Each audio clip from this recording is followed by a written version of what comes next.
Telangana minister Ponnam Prabhakar Reddy speaking. Let's watch the live. దీనికి సంబంధించినటువంటి బాధ్యతలు నిర్వహించినటువంటి ప్లానింగ్ డిపార్ట్మెంట్ సందీప్ సుల్తానియా గారు, స్టేట్ కోఆర్డినేటర్ గా వ్యవహారం చేసినటువంటి అనుదీప్ గారు, ఈ కమిటీ సభ్యులు గౌరవ సభ్యులు దామోదర్ రాజనరసింహ గారు, అదేవిధంగా సీతక్క గారు, శ్రీధర్ బాబు గారు, మల్లు రవి గారు, అందరం కూడా ఇలా ఈ యొక్క కార్యక్రమం ఒక చారిత్రాత్మక కార్యక్రమం. ఇది దేశానికి ఒక దిక్సూచి. ఈ దేశంలో స్వతంత్రం రాకముందు జరిగి ఉన్నటువంటి పరిస్థితి ఆంగ్లేయులకు సంబంధించిన కాలంలో ఇవాళ దేశానికి సంబంధించి మార్గదర్శకత్వంగా మా రాహుల్ గాంధీ గారు చెప్పినారుగా, దిచ్చిన ఆబాది ఉత్తర ఇచ్చేదారి, ఎవరెంతో వారికంతా అవసరమైతే క్యాప్ ఎత్తేసి సంబంధితంగా వాళ్ళందరికీ న్యాయం జరగాలనే ఆలోచన ప్రకారంగా ఇవాళ తెలంగాణ ప్రభుత్వం ఈ కార్యక్రమాన్ని చేపట్టింది.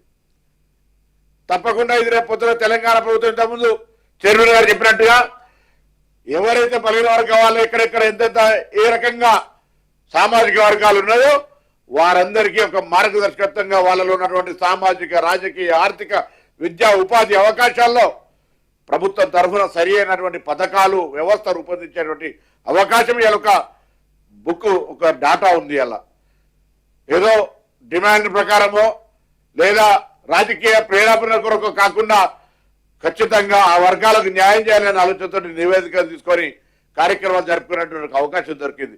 కాబట్టి ఇలా ఈ కార్యక్రమం సహకరించినటువంటి, అంటే ఇంటింటికి వెళ్ళి కొంత ఇబ్బంది అనిపించిన చాలా కొన్ని అంశాలు చెప్పుకుంటే చాలా రకాలైనటువంటి ఉన్నాయి ఇందులో. అయినా అనేక ఒడుకు తొడుకులను అధిగమించి ఇవాళ తెలంగాణ రాష్ట్ర ప్రభుత్వం ఈ యొక్క సమాచార సేకరణ చేసి ఇవాళ పుస్తక రూపం లోపల కమిటీకి అందజేయడం జరిగింది.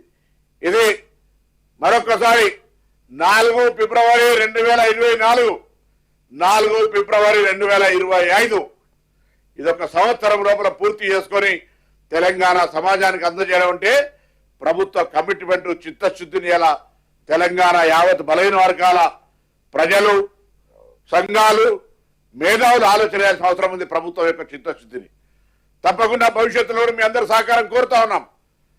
నివేదికకే పరిమితం కాకుండా క్షేత్రస్థాయిలో దానికి సంబంధించినటువంటి ఫలాలు అందించేటువంటి విషయానికి సంబంధించి అందరి సలహాలు, సూచనలు కూడా తీసుకొని ఈ బలహీన వర్గాలకు సంబంధించి చాలా కాలంగా ఉన్నటువంటి యొక్క డిమాండ్ ఇలా దేశంలో మార్గదర్శకత్వంగా తెలంగాణ ప్రభుత్వం తీసుకుంటున్న సందర్భంగా ఇందులో భాగస్వాములైన ప్రతి ఒక్కరికి ఈ కార్యక్రమం లోపల పాల్పంచుకోవడానికి ఎన్ని నెగటివ్ ఎపిసోడ్స్ వచ్చినా పాజిటివ్ గా సహకరించిన మీడియా కూడా, ఎందుకంటే ఇది ఒక సామాజికంగా ఒక పెద్ద ఉద్యమం అన్నటువంటి పరిస్థితి ప్రతి వ్యక్తికి ఇందులో ఒక ఆలోచన.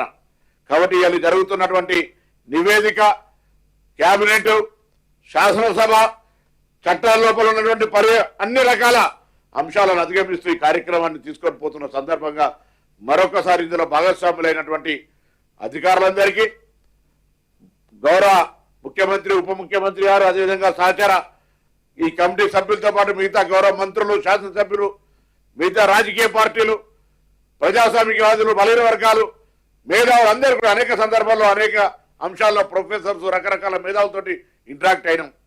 ఇవాళ ఇది ఒక పుస్తక రూపం, ఒక సమాచారంగా ఒక వచ్చింది అంటే అందరి యొక్క సహకారం ఉంది. కాబట్టి వారందరికీ కూడా హృదయపూర్వకంగా ధన్యవాదాలు తెలియజేస్తూ ఈ యొక్క కార్యాచరణను ముందుకు తీసుకుపోయే విధంగా భవిష్యత్తులో మీ అందరి సహకారంతో ఈ తెలంగాణ బలహీన వర్గాల గొంతుగా వాళ్ళందరికీ అండగా ఉండే కార్యక్రమం ఈ ప్రభుత్వం చేస్తుందని మనం చేస్తా ఉన్నాం.